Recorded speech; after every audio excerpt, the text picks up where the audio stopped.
Hi, I'm Mark Hix. I'm going to do a classic chocolate mousse, but this is a version really with 70% chocolate, and the idea of this is it hasn't got any cream. It's purely good use of the egg yolks and the egg whites, so you're really tasting the chocolate.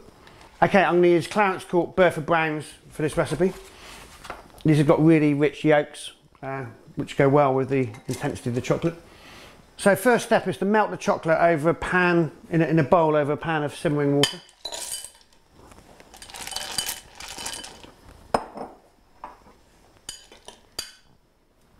Now I'm going to separate the yolks from the whites.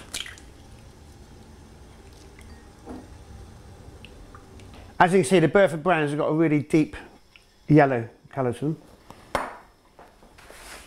Now, next I'm going to whisk the whites up with a little bit of sugar. I'm not going to use too much sugar in this recipe because we need the flavour of the chocolate to come through. Now I'm going to do this on a mixing machine because it's actually going to take forever by hand.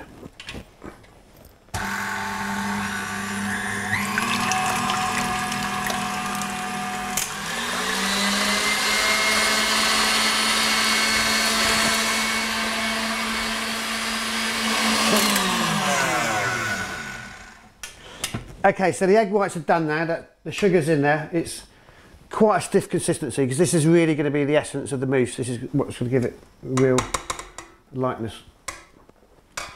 Now I'm going to take the chocolate off the heat. I'm just going to stir in the butter.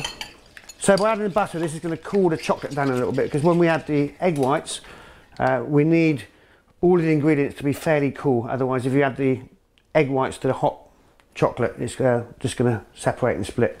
So the next steps are really quite crucial.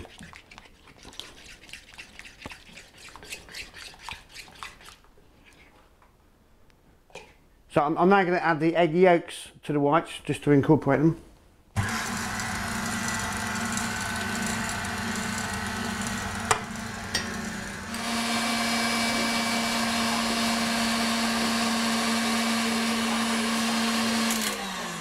Right, so I'm just going to add a little bit of the egg white first, about half of it maybe.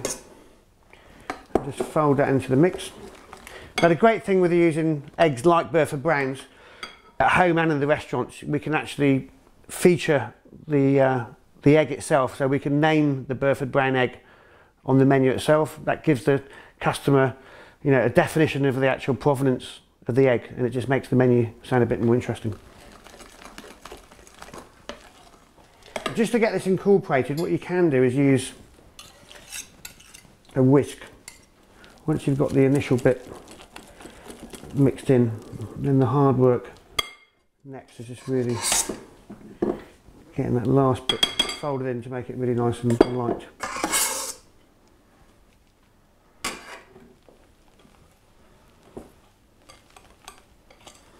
So now you can see the chocolate's getting nicely mixed in, and also by using the whisk it actually does get more air into the mixture, because what we're after here is a really nice light chocolate mousse. So this is a great recipe for Easter, both for the adults and the kids, and you can actually get the kids involved in cooking this dish. You know, you could be spooning it in, the kids could be whisking it in. And I think it's important at this stage to get the children interested in food, especially when chocolate's involved. Okay, once we've got to that stage, we're going to put it in the fridge overnight, or 2 or 3 hours just to set.